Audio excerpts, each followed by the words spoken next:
Mastering Prepositions and Conjunctions in Informal English. Hello everyone, and welcome back to our channel. Today, we are diving deeper into the wonderful world of English grammar. We are going to focus on prepositions and conjunctions, and more importantly, how to use them in informal English. This is going to be a fun and enlightening session, so stay tuned. Before we dive into the nuances of informal English, let's quickly review what prepositions and conjunctions are. Prepositions are words that show the relationship between two things, like in, at, on, over, and through.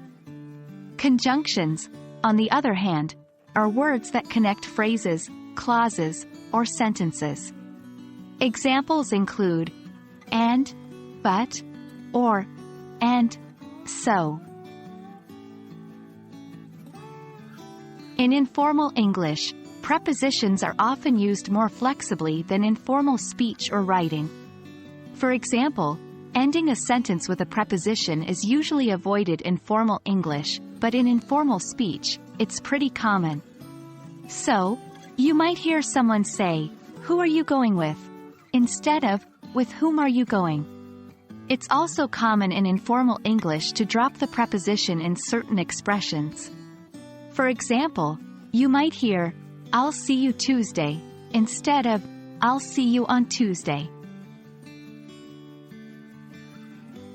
When it comes to conjunctions, informal English often favors simpler, more straightforward language.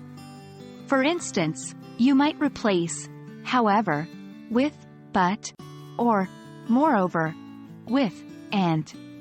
In informal conversation, conjunctions can also start a sentence, which is typically avoided in formal writing.